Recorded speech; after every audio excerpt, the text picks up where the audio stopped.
Hello guys, welcome to my physical classes में आपका बहुत बहुत स्वागत है। आज हम आपको शरीर रचना व शरीर क्रिया विज्ञान एटॉमी एंड फिजियोलॉजी के बारे में अध्ययन कराएंगे।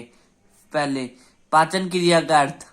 जिस प्रकार किसी मशीन को चलाने के लिए ईंधन की आवश्यकता होती है, ठीक उसी प्रकार शरीर को चलाने के लिए भोजन की आवश्यकता होती है।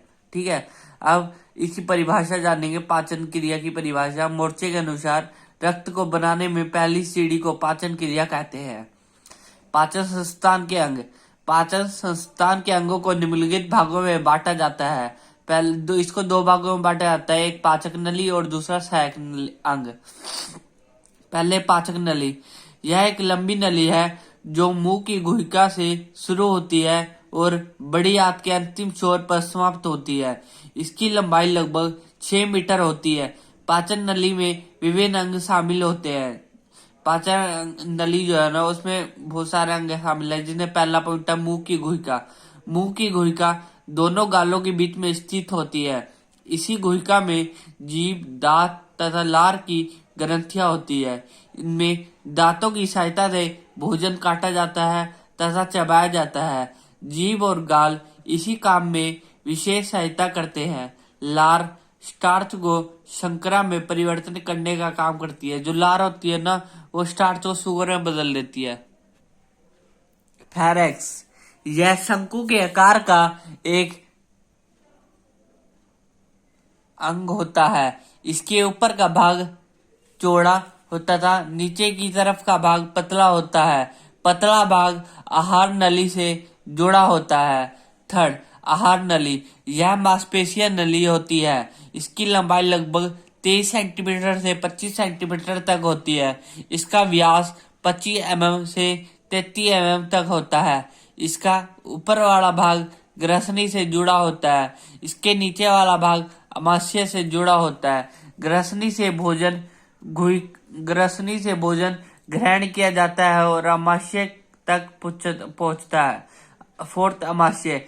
अमाशय एक थैली की तरह होती है तथा पिचक सकता है।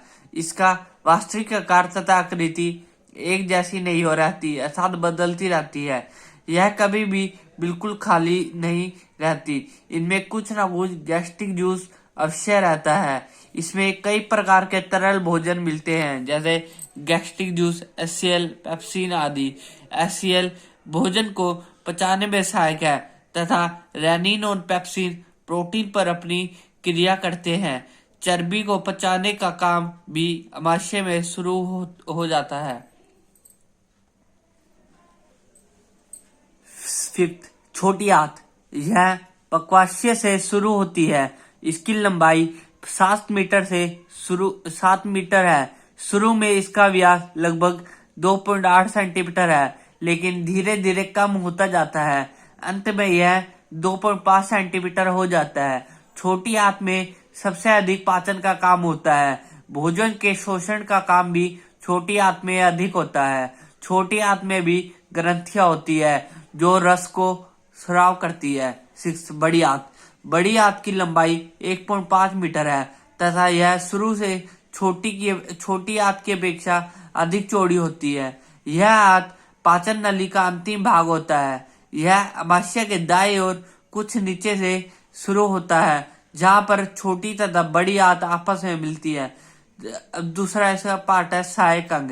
भोजन को पचाने में सहायक अंग अपना महत्वपूर्ण सहयोग देते हैं। पाचन क्रिया में सहयोग देने के कारण ही इन्हें सहायक अंग कहा जाता है। यह सहायक अंग निम्नलिखित है। पहला, जीभ। जीभ स्वाद महसूस करने का एक विशेष अंग होता है। यह भोजन को चबाने तथा बोलने में सहायता करता है। लार ग्रंथियों को उत्तेजित करने का काम भी जीभ करती है। सेकंड, दांत। भोजन को काटने तथा चबाने का काम करते हैं। यह 2 प्रकार के होते हैं, एक दूध के दांत और दूसरे स्थायी दांत। दूध के दांत 20 होते हैं तथा स्थायी दांत 32 होते हैं। थर्ड, लार ग्रंथियां। इनमें 3 प्रकार की ग्रंथियां होती है। लार का मुख्य काम स्टार्च को शर्करा में बदलना होता है। जो लार होती है उसका जो काम क्या होता है, स्टार्च को शुगर में बदलना। फोर्थ, तिल्ली या क्लोम। तिल्ली पहली तरह दूसरी L1 और L2 रीढ़ की हड्डी के आगे तथा अमाशय के पीछे होती है। यह एक हथौड़े की शक्ल का अंग होता है। इसमें इंसुलिन तथा ग्लाइकोजन हार्मोन भी बनते हैं।